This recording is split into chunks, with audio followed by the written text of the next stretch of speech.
بسم اللہ الرحمن الرحیم الحمد للہ رب العالمین الصلاۃ والسلام علی رحمت للعالمین سیدنا و مولانا محمد وعلی آلہ وصحبہ اجمعین۔ ناظرین کرام، آج احادیث مبارکہ کی روشنی میں سورج گرہن اور چاند گرہن کے بارے میں چند گزارشات پیش کر رہا ہوں۔ اللہ تبارک و تعالی نے گردش لیل و نہار اور نظام شمس و قمر اور کواکب و نجوم اپنی قدرت سے قائم فرمایا ہے۔ اللہ تبارک و تعالی کا ارشاد ہے وَالشَّمْسُ تَجْرِي لِمُسْتَقَرٍّ لَهَا ذَلِكَ تَقْدِيرُ الْعَزِيزِ الْعَلِيمِ، اور سورج اپنے مقررہ راستے پر رواں دواں ہے، اور یہ اندازہ ہے یا بنایا ہوا نظام ہے اس ہستی کا کہ جو غالب ہے اور علم والا ہے۔ اور فرمایا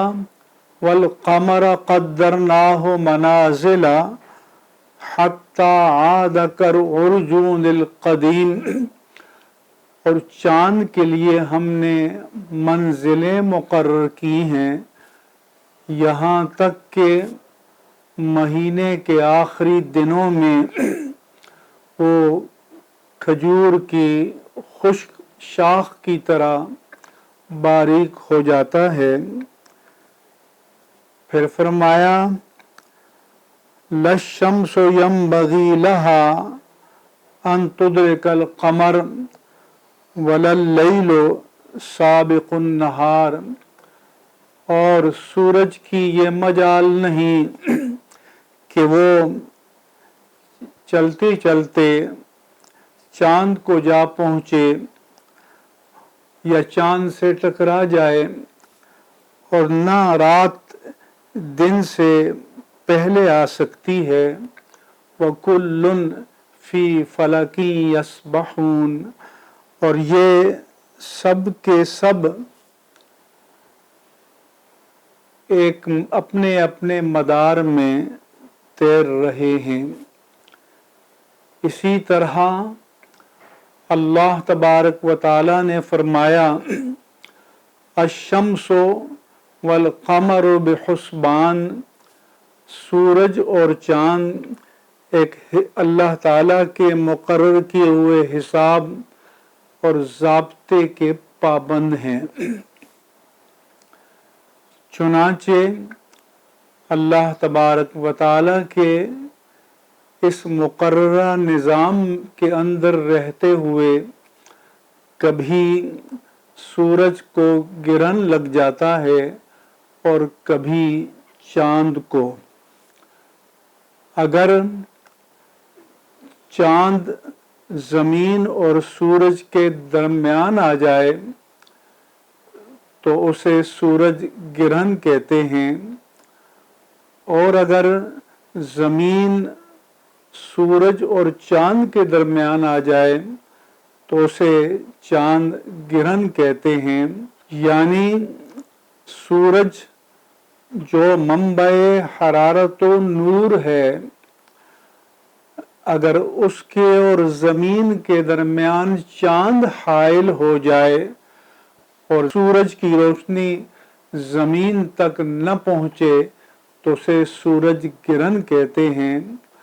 اور جب چاند اور سورج کے درمیان زمین حائل ہو جائے اور سورج کی روشنی چاند تک نہ پہنچے تو اسے چاند گرہن کہتے ہیں۔ اہل عرب کا یہ تصور تھا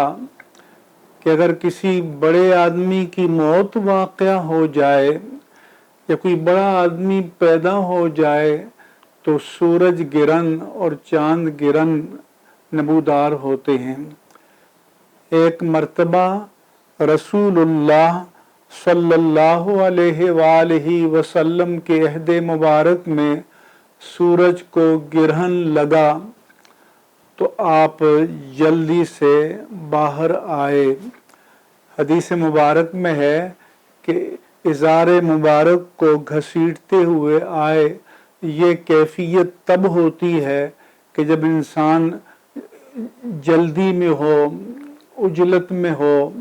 اور پوری طرح سے کپڑوں کو سمیٹ نہ سکے۔ آپ نے نماز کھڑی کی، معمول سے زیادہ قیام، رکوع اور سجود کیے، اور جب نماز مکمل ہو گئی تو وانجلت الشمس اور سورج نمودار ہو گیا،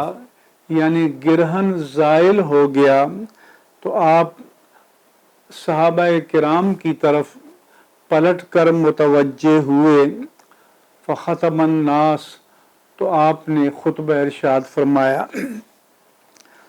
فحمد اللہ واثنى علیہ، آپ نے اللہ تعالیٰ کی حمد و ثنا بیان فرمائی اور پھر فرمایا، ان الشمس والقمر آیتان من آیات اللہ، سورج اور چاند یہ اللہ کی متعدد نشانیوں میں سے دو نشانیاں ہیں، لا یخسفان لموت احد ولا لحیاتہ، نہ یہ ان کو کسی کی موت کے سبب اور نہ کسی کی حیات کے سبب گرہن لگتا ہے، کیونکہ اس زمانے میں رسول اللہ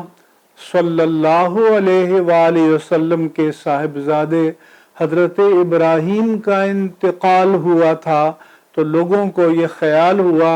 کہ ان کے انتقال کی وجہ سے سورج کو گرہن لگ گیا، تو آپ نے اس توہم کا ازالہ فرمایا اور پھر فرمایا کہ فَإِذَا رَأَيْتُمْ ذَلِكَ، جب تم یہ دیکھو کہ سورج کو گرہن لگ گیا یا چاند کو گرہن لگ گیا تو فَادْعُوا اللَّهَ، اللہ سے دعا کرو، وَكَبِّرُوا، اللہ کی کبریائی کا اعلان کرو، اعتراف کرو، وَصَلُّوا، اور نماز پڑھو، وَتَصَدَّقُوا، اور صدقہ دو۔ آگے چل کر آپ نے فرمایا کہ وَاللَّهِ لَوْ تَعْلَمُونَ مَا أَعْلَمُ لَضَحِكْتُمْ قَلِيلًا وَلَبَكَيْتُمْ كَثِيرًا، اللہ کی قسم، جو حقائق میں جانتا ہوں، جو اللہ نے مجھ پر آشکار کیے ہیں، اگر تمہارے علم میں آ جائیں تو تم بہت کم ہنسو اور کثرت سے رو۔ دوسری حدیث مبارک میں آپ نے فرمایا، فَإِذَا رَأَيْتُمُوهُمَا فَافْزَعُوا إِلَى الصَّلَاةِ، جب تم سورج گرہن یا چاند گرہن کو دیکھو تو نماز کی پناہ لو، یعنی صلاۃ الکسوف اور صلاۃ الخسوف پڑھو۔ عزیزان گرامی، یہ آپ نے اس لیے کیا تاکہ لوگوں کے عقائد کی اصلاح ہو جائے۔ سورج گرہن اور چاند گرہن کا ایک تو سائنسی مطالعہ ہے یا ماہرین فلکیات کا زاویہ نظر ہے کہ وہ